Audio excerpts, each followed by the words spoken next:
जय हिंद दोस्तों, स्वागत है आप सभी का इस सीरीज में जिसमें हम न्यूज़पेपर का एनालिसिस करते हैं। द हिंदू, इंडियन एक्सप्रेस दोनों को ही साथ में देखते हैं जिससे कि आपको एक ही जगह पर सब कुछ मिल जाए। तो वीडियो अगर आपको पसंद आता हो तो शेयर करना ना भूलिएगा और चैनल को सब्सक्राइब भी जरूर कीजिए। तो आइए आज हम यहाँ पर 19 अप्रैल का एनालिसिस देखते हैं। आज के न्यूज़पेपर में कुछ भी खास आर्टिकल्स नहीं है, एडिटोरियल्स नहीं है, इसलिए वीडियो यहाँ पर भी अगर आप बंद कर दोगे तो भी चलेगा, कोई देखने की ज़रूरत नहीं है। पीडीएफ आप टेलीग्राम से लेकर वो रिवाइज कर लोगे या पढ़ लोगे तो आपको सब समझ में आ जाएगा। अब वीडियो शुरू करने से पहले अगर आपने अब तक MM एकेडमी ऐप डाउनलोड नहीं किया है तो जल्द से जल्द कीजिए। यहाँ पर मेरे द्वारा बहुत सारे कोर्सेज जो है वो लाए जा रहे हैं जो आपको एग्जाम में काफ़ी ज़्यादा फ़ायदा पहुँचा सकते हैं। यहाँ पर आपको हाईएस्ट क्वालिटी कंटेंट मिलेगा, GS 1 2 3 4 और प्लस पर्सनल गाइडेंस जो है वो भी आपको मिलेगा और लोवेस्ट प्राइजेस में। बहुत सारे लोगों को कन्फ्यूजन होता है कि इतने कम प्राइस है, क्या वो सिर्फ एक सब्जेक्ट के लिए है? जी नहीं, जितने भी वीडियोज़ है, अगर आप एक साल का लेते हो तो जितने भी वीडियोज़ है एक साल तक ऑलरेडी जो है और जो आने वाले हैं सभी आप एंजॉय कर सकते हो। तो बाकी जगहों पर जितना आपको एक महीने का देना पड़ता है उससे भी कम में आप एक साल का जो कोर्स है वो एंजॉय कर सकते हो। तो आराम से एक साल का लेकर या 2 साल का लेकर जब के लिए भी आप प्रिपेयर कर रहे हो, अच्छे तरीके से आपका प्रिपरेशन जो है वो हो जाएगा। तो आइए यहाँ पर सबसे पहले तो हिंदू न्यूज़पेपर के एडिटोरियल्स पर नजर डालते हैं। तो यहाँ पर 6 पेज अगर हम देखते हैं तो उसमें हमें सबसे पहले तो इलेक्शन कमीशन ऑफ इंडिया जो उसके बारे में देखने को मिलता है। तो यहाँ पर हम इलेक्शन कमीशन ऑफ इंडिया जो है उसके बारे में, उसके चैलेंजेस है उसके बारे में, देन क्या हम कर सकते हैं उसके बारे में यहाँ पर जानेंगे। मतलब बेसिकली इस आर्टिकल में जो दिया हुआ है उससे बाहर जाकर हम जो हमारे एग्जाम परस्पेक्टिव से इंपॉर्टेंट है उस पर नजर डालेंगे। देन अगेन यहाँ पर बंगाल जो बॉर्डर है उसके बारे में यहाँ पर बात की जा रही है जो इंपॉर्टेंट नहीं है। ये जो है ये भी हमारे लिए इंपॉर्टेंट नहीं, ये भी इंपॉर्टेंट नहीं है। देन उसके बाद अगर हम बात करते हैं यहाँ पर 7th पेज की, तो 7th पेज में भी कई सारे एडिटोरियल्स हमें देखने को मिलते हैं। यहाँ पर अगर आप देखोगे तो IP एपिलेट बोर्ड जो है उसके बारे में यहाँ पर बात की जा रही है। IP appellate board intellectual property जो होती है उसके बारे में। तो देखिए इतना कुछ खास चीज़ें जो है वो निकल कर नहीं आ रही जो एग्जाम पर्सपेक्टिव से इंपॉर्टेंट हो। देन यहाँ पर अगर हम बात करते हैं तो ग्रीन कॉन्ट्रैक्ट्स के बारे में यहाँ पर बात हो रही है। तो ग्रीन कॉन्ट्रैक्ट क्या होते हैं ये आपको पता रहना चाहिए, तो इसके बारे में यहाँ पर चर्चा करेंगे। देन ये अगर हम देखते हैं इंक्लूसिव पब्लिक स्पीयर, इसमें से भी कुछ खास चीज़ें निकल कर नहीं आ रही है। देन अगर हम बात करते हैं इंडियन एक्सप्रेस की, तो इंडियन एक्सप्रेस में अगर हम देखते हैं तो बहुत ही कम एडिटोरियल्स आज काम के हैं। यहाँ पर अगर हम 8th पेज देखते हैं तो क्वेश्चन इन सर्च, ये वाला जो एडिटोरियल है, ये वाला एडिटोरियल बेसिकली वही आप देखोगे वायरस वगैरह उसी के बारे में यहाँ पर चीज़ें चल रही है जो इतना इंपॉर्टेंट नहीं है। देन अनफेयर टैक्स प्रपोजल, अभी देखिए हुआ क्या है कि यूएसए की तरफ से ऐसा बोला गया है कि एक मिनिमम कॉर्पोरेट टैक्स जो है वो रहना चाहिए। मिनिमम कॉर्पोरेट टैक्स जो है वो रहना चाहिए। क्या होता है, अलग अलग कंट्रीज जो है अलग अलग अपना कॉर्पोरेट टैक्स लगाती है। अब क्यों लगाती है? जिससे कि उनको टैक्स भी मिल जाए। दूसरा, most of the developing countries जो है वो कम टैक्स लगाना प्रेफर करती है। जैसे आपने देखा होगा इंडिया में भी अभी हाल ही में जो कॉर्पोरेट टैक्स है उसको रिड्यूस किया गया था, जिससे कि बाहर से जो बड़ी बड़ी कंपनीज है उनको अट्रैक्ट करे और यहाँ पर आ सके। अब यूएसए में क्या हुआ है कि पहले कॉर्पोरेट टैक्स काफ़ी ज़्यादा था, फिर डोनाल्ड ट्रंप आए, उन्होंने कॉर्पोरेट टैक्स काफ़ी कम कर दिया। अब यहाँ पर यूएसए की तरफ से बोला जा रहा है यार मिनिमम कॉर्पोरेट टैक्स जो है पूरी दुनिया के लिए, मतलब ग्लोबली एक मिनिमम टैक्स जो है हम यहाँ पर रखेंगे, जिससे क्या होगा कि सही एक जो यूनिफॉर्म लेवल है, लेवल प्लेइंग फील्ड है वो यहाँ पर रहेगी। अब इसकी वजह से देखिए कॉम्प्लिकेशन जो है वो डेवलपिंग कंट्रीज को ज़्यादा रहते हैं। डेवलपिंग कंट्रीज को कैसे, इंडिया अगर आप देखोगे तो वो चाहते हैं कि कम टैक्स रहे, जिससे क्या होगा, जिससे यहाँ पर जो उनको ज़्यादा बाहर की जो कंट्रीज़ है उसमें जो कंपनीज है उसको अट्रैक्ट किया जा सके। तो यहाँ पर जो है ड्रॉबैक्स हमें देखने को मिलते हैं। बाकी कुछ भी अगर आप देखोगे तो इसमें और कुछ आपको जानने लायक है नहीं, या फिर उसमें टाइम जो है आपको वेस्ट करने वाला नहीं है। देन उसके बाद अगर नेक्स्ट पेज देखते हैं तो उसमें अगर आप देखोगे गेट फार्मर्स नंबर राइट। अब इसमें बेसिकली जो है फार्मर्स के नंबर जो है वो राइट रहने चाहिए, तभी हमें पता है। मैंने आपको कई बार बताया हुआ है कि जब भी कोई गवर्नमेंट पॉलिसीज निकालती है तो कितने लोगों के लिए निकाल रही है वो जानना बहुत ज़रूरी है। अगर हम सोचते हैं कि हमारे यहाँ पर गरीब लोग जो है, जो गरीबी रेखा के नीचे है, वो अगर 10 लोग हैं और अगर सरकार 10 लोगों के लिए स्कीम निकालती है लेकिन एक्चुअल में अगर 100 लोग हैं, तो फिर बाकी के जो 90 लोग हैं उनको कैसे मिल पाएगा, है ना? तो ये प्रॉब्लम्स हमें देखने हो। तो फार्मर्स के लिए अगर कोई भी स्कीम लाना है, कुछ भी लाना है, तो फार्मर्स एक्चुअल में कितने हैं वो हमें पता रहना चाहिए। तो अलग अलग यहाँ पर जो ऑर्गेनाइजेशन है उनके द्वारा जो निकाले जाते हैं, तो ऐसा बोला जा रहा है 10 से लेकर तो 50 मिलियन तक यहाँ पर जो फार्मर्स है वो देखने को मिलते होंगे। ये होता होगा, वो होता होगा, है ना? तो इस तरीके से जो है अलग अलग चीज़ें जो इतना इंपॉर्टेंट हमें देखने को नहीं मिलता है। देन यहाँ पर अगेन बंगाल जो है उसके बारे में, यहाँ पर आईफिल टावर जो है उसके बारे में। एक्सप्लेन सीरीज अगर हम देखते हैं तो एक्सप्लेन सेक्शन में हमें यहाँ पर 2 पॉइंट्स, चाइना रिफ्यूज टू वैकेट। देखिए चाइना और इंडिया के बीच में क्लैश चल रहा है। अब चाइना यहाँ पर 2 जगह से वैकेट करने को तैयार ही नहीं है। पहले वो राजी हो गया था मगर अब नहीं है। तो ये कौन से 2 पॉइंट है उसको हम देखेंगे। सेकेंड सर्ज जो है ये डिफरेंट है ऐसा बोला जा रहा है। देखिए यहाँ पर क्या है, जो फर्स्ट वेव आई थी कोरोना की उसमें डेथ रेट काफ़ी ज़्यादा था। इसमें अगर आप देखोगे तो यहाँ पर केसेस जो है बहुत तेज़ी से बढ़ रहे हैं, यहाँ पर बहुत तेज़ी से यहाँ पर जो केसेस है उसमें राइज हो रहा है, लेकिन डेथ रेट जो है काफ़ी कम है। तो यही अलग यहाँ पर बताया गया है। यानी यहाँ पर गोवा का सिविल कोड जो बात की जा रही है, तो यहाँ पर हम गोवा के सिविल कोड के बजाय यहाँ पर यूनिफॉर्म सिविल कोड जो है उसके बारे में यहाँ पर चर्चा करेंगे, जो एग्जाम पर्सपेक्टिव से काफ़ी इंपॉर्टेंट हो सकता है। तो कई सारे एडिटोरियल हमें आज देखने वाले हैं जो मज़ा आने वाला है। चलिए यहाँ पर देखते हैं। सबसे पहले तो election commission of India can not be a super government.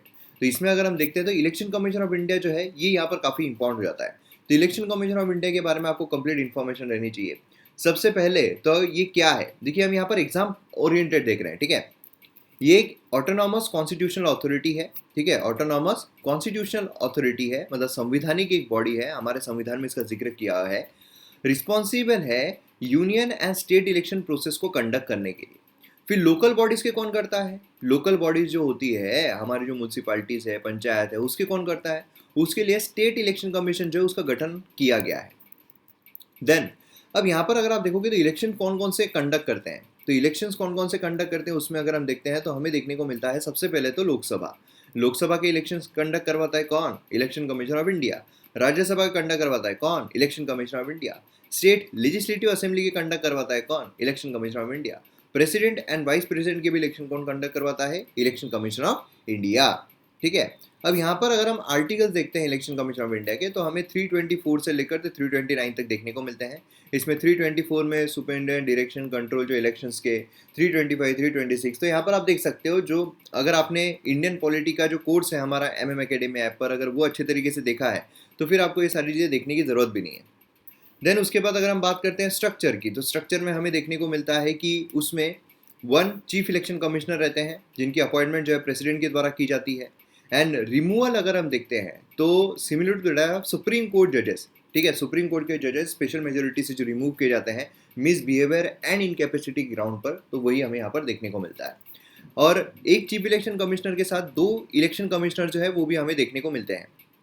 ये जो 2 इलेक्शन कमिश्नर्स हैं इनकी भी अपॉइंटमेंट यहाँ पर कौन करेगा, तो प्रेसिडेंट जो है उनकी द्वारा की जाती है। रिमूवल अगर हम देखते हैं तो यहाँ पर रिमूवल जो है चीफ इलेक्शन कमिश्नर एंड बाकी इलेक्शन कमिश्नर की इसमें डिफरेंट है। ये रिमूव किए जाते हैं similar to that of supreme court जज, लेकिन इनका रिमूवल जो है हमें प्रेसिडेंट के द्वारा देखने को मिलता है on the advice of chief election commissioner, ठीक है। मतलब इनको इतना सिक्योरिटी ऑफ टेन्योर नहीं मिला हुआ है जितना इनको मिला हुआ है। लेकिन अगर रिमूवल नहीं होता है तो नॉर्मल इसमें जिनका जो टेन्योर है वो 6 ईयर्स या फिर up to age of 65 years हमें देखने को मिलता है, ठीक है। देन उसके बाद अगर हम बात करते हैं फंक्शंस की, तो देखिए फंक्शंस तो कई सारे हैं।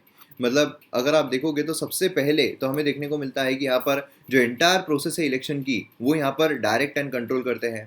इलेक्शन का शेड्यूल जो है वो इनके द्वारा डिसाइड किया जाता है ना। देन यहाँ पर इलेक्टोरल रोल प्रिपेयर करते हैं, इलेक्टोरल फोटो आइडेंटिटी कार्ड जो है वो प्रिपेयर करते हैं। यहाँ पर वो लोग डिसाइड करते हैं पोलिंग स्टेशन लोकेट करना, voters to polling station assign करना, एंड यहाँ पर काउंटिंग सेंटर जो उसके लोकेशन। देन यहाँ पर जो रिकॉग्निशन है पॉलिटिकल पार्टीज को इलेक्शन सिंबल अलॉट करना, ये भी किनका होता है, ये इन्हीं का होता है।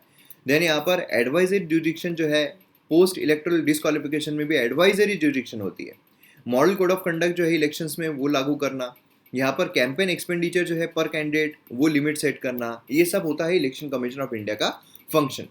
देन उसके बाद अगर हम देखते हैं इंपॉर्टेंस क्या है इलेक्शन कमीशन ऑफ इंडिया का, तो इसमें हमें देखने को मिलता है कि डिसिप्लिन पॉलिटिकल पार्टीज, है ना। मतलब यहाँ पर पॉलिटिकल पार्टीज ने सही तरीके से डिसिप्लिन रहना चाहिए, उनको डी रिकॉग्नाइज करने का, अगर वो इनर पार्टी डेमोक्रेसी सेट नहीं करती तो थ्रेट, है ना। यहाँ पर वैल्यूज जो है वो अपहोल्ड करना, जैसे कि हमारे संविधान में जो दिया हुआ है इक्वालिटी को, इक्विटी को, इम्पार्शलिटी को, इंडिपेंडेंस को, क्योंकि इनका काम है free and fair elections conduct करवाना, जिससे कि हमारी जो डेमोक्रेसी है वो सस्टेन हो जाए। देन उसके बाद यहाँ पर इलेक्शन जो है हाईएस्ट स्टैंडर्ड के साथ कंडक्ट करवाना। हाईएस्ट स्टैंडर्ड मतलब कैसे, क्रेडिबिलिटी के साथ, लोगों को क्रेडिबिलिटी रखना चाहिए कि हाँ हमने जिनको वोट दिया उसी को गया है। फ्रीनेस, फेयरनेस, ट्रांसपेरेंसी, इंटीग्रिटी, इस सब के साथ। देन यहाँ पर जो पार्टिसिपेशन है, ठीक है, सभी एलिजिबल सिटीजन्स का, वो यहाँ पर एंश्योर करना, जिससे कि सभी यहाँ पर हो सके, वोटर फ्रेंडली एनवायरनमेंट क्रिएट करना। नहीं तो अगर खौफ वाला रहेगा कि सब वहाँ पर चाकू लेके खड़े, कौन वोट करने के लिए जाएगा। पॉलिटिकल पार्टीज, उनके साथ एंगेज होना सभी स्टेक होल्डर्स के साथ। देन यहाँ पर अवेयरनेस जो है वो क्रिएट करना इलेक्टोरल प्रोसेस में, है ना, सभी स्टेक होल्डर्स के बीच में। तो ये सारे फंक्शंस इसके हमें देखने को मिलते हैं। अब कुछ चैलेंजेस भी है। चैलेंजेस कौन कौन से हैं, जैसे कि सबसे पहले तो हमें देखने को मिलता है कि इलेक्शन कमीशन ऑफ इंडिया जो है वो यहाँ पर जो डिटोरिएशन हो रहा है, वायलेंस बोलिए इलेक्शन में होता है, माल प्रैक्टिसेस होती है इलेक्शन में, क्रिमिनलाइजेशन जो है, अगर शॉर्ट में हम देखें तो क्रिमिनलाइजेशन जो है पॉलिटिक्स का, उसको कंट्रोल करने में असक्षम है। देन यहाँ पर जो स्टेट गवर्नमेंट के द्वारा पावर, अब्यूज ऑफ पावर होता है ना। देन यहाँ पर जो पॉलिटिकल पार्टीज है उनको रेगुलेट करने के लिए एडिक्वेटली इक्विप्ड ये नहीं है कि प्रॉपर तरीके से इक्विप्ड रहे, तो भी माल प्रैक्टिसेस हो ही रही है ना। देन यहाँ पर इलेक्शन कमीशन जो है ये लेस ट्रांसपेरेंट होती जा रही है और उसी के साथ साथ लेस इंडिपेंडेंट होती जा रही है एग्जीक्यूटिव के। बहुत ज़्यादा जो हावी है वो हमें देखने को मिल रहा है। नॉन ट्रांसपेरेंसी जो है वो हो रही है क्योंकि दो इलेक्शन कमीशन, क्योंकि क्या हो रहा है हमारे पास तीन है ना, मतलब चीफ इलेक्शन कमिश्नर है एंड उसी के साथ साथ हमारे पास दो इलेक्शन कमिश्नर्स है। अब इसका तो सिक्योरिटी ऑफ टेन्योर है, मतलब इसको अगर गवर्नमेंट बोले कि तुम हमारे अकॉर्डिंग काम करो, ये बोलेगा नहीं करना है भाई साहब, रिमूव करना है, बहुत लंबी प्रोसेस है, जाओ रिमूव करो। लेकिन बाकी जो इलेक्शन कमिश्नर्स है इनको तो गवर्नमेंट सीधा रिमूव कर सकते हैं ना, क्योंकि president has to act on the advice of aid and advice of council of ministers, मतलब गवर्नमेंट इनको सीधा रिमूव कर सकती है। मतलब ये जो है ये बोलेंगे गवर्नमेंट को कि नहीं हम नहीं करेंगे तुम्हारे अकॉर्डिंग काम, ये गवर्नमेंट बोलेंगे निकाल देंगे तुमको, ये बोलेंगे ठीक है हम करते हैं तुम्हारे अकॉर्डिंग काम। लेकिन क्या इनके मानने से फर्क पड़ता है? बिल्कुल पड़ता है, क्योंकि है तीन लोग, है ना, इसमें से मेजोरिटी के डिसीजन माने जाते हैं कि दो लोगों ने अगर यहाँ पर बोल दिया कि हम ये करते हैं तो चीफ इलेक्शन कमिश्नर को भी मानना पड़ेगा। ठीक है। एलिगेशन जो है ईवीएम माल फंक्शनिंग के, ये यहाँ पर देखना ये बहुत बड़ा चैलेंज है। तो वे फॉरवर्ड क्या होना चाहिए? सबसे पहले तो बात यही निकल कर आती है कि जो वॉचफुल है वो रहना चाहिए, जो भी सिविल पॉलिसी ब्यूरोक्रेसी जो है इसमें जो भी प्रॉब्लम्स हो रही है जो रूलिंग पार्टी के फेवर में जा रहा है उसको देखना चाहिए। लीगल सपोर्ट जो है वो यहाँ पर प्रोवाइड करना। देन यहाँ पर एथिकल कैपेबल लोग जो है उनके लिए यहाँ पर सेफगार्ड रखना। ट्रस्ट जो है लोगों के हमने वो यहाँ पर इंस्टॉल करना। वीवीपैट जो है ये लाकर, जिससे कि जिनको वोट किया है उन्हीं को गया है या नहीं वो देखेंगे। तो ये सारी चीज़ें हमें यहाँ पर देखने को मिलती है। ठीक है। नेक्स्ट हम आते हैं यहाँ पर इम्प्लीमेंटिंग ग्रीन कॉन्ट्रैक्ट। तो ग्रीन कॉन्ट्रैक्ट क्या है ये जानना आपके लिए इंपॉर्टेंट है, बाकी कुछ इतना इंपॉर्टेंट नहीं है। तो बेसिकली अगर हम ग्रीन कॉन्ट्रैक्ट देखते हैं तो एक कमर्शियल कॉन्ट्रैक्ट है। ठीक है, कमर्शियल कॉन्ट्रैक्ट है जिसमें यहाँ पर जो कॉन्ट्रैक्टिंग पार्टीज रहेगी वो अपना ग्रीन हाउस गैस इमिशन जो है उसको रिड्यूस करेगी। मतलब यहाँ पर again green house gas emission को रिड्यूस करना है। Different stages of delivery of goods and services पर, मतलब डिजाइनिंग के तौर पर वहाँ पर भी कम करेगी, मैन्युफैक्चरिंग के वहाँ पर भी कम करेगी, ट्रांसपोर्टेशन में, ऑपरेशन में, वेस्ट डिस्पोजल में, सभी में यहाँ पर कम करेगी। देन उसके बाद अगर हम देखते हैं तो यहाँ पर जो प्रोसेस है इम्प्लीमेंटिंग ग्रीन कॉन्ट्रैक्ट जो है ये बिडिंग स्टेज पर ही हमें देखने को मिलेगा। मतलब जहाँ पर बिडिंग कर रहे हैं वहीं पर हमें देखने को मिलेगा कि सब कंपनीज को पहले ही पता रहना चाहिए कि तुमको क्या करना है ना। और एक बार अगर बिडर चूज हो जाता है तो यहाँ पर ग्रीन ऑब्लिगेशन जो है वो यहाँ पर डिटेल में प्रिस्क्राइब किए जाएंगे। मतलब यहाँ पर क्या है कि सारे जो ऑब्लिगेशंस है कि तुमको ग्रीन हाउस गैस इमिशन कैसे कम करना है वो पहले ही यहाँ पर बता दिया जाएगा और ये बाइंडिंग और एनफोर्सेबल रहेगा लॉ में। ठीक है। इसमें अगर आप देखोगे तो good quality energy efficient infrastructure जो है उसका प्रोडक्शन करना, मतलब यहाँ per day to day operation जो होते हैं उसमें नॉइस रिड्यूस करना, एयर पोल्यूशन रिड्यूस करना, वाटर पोल्यूशन रिड्यूस करना, eco friendly means of transportation जो है बाइसिकल साइट पर, वेस्ट मैनेजमेंट सिस्टम रखना, ये सब के जरिए हम यहाँ पर ये सारी चीज़ें कर सकते हैं। तो ये आपको बेसिकली पता रहना चाहिए है क्या, किससे रिलेटेड है। ठीक है। देन हम आते हैं यूनिफॉर्म सिविल कोड पर। अब यूनिफॉर्म सिविल कोड अगर हम देखें तो ये क्या है? ठीक है, ये एम करता है कि यहाँ पर जो पर्सनल लॉज है उसको रिप्लेस कर दिया जाएगा।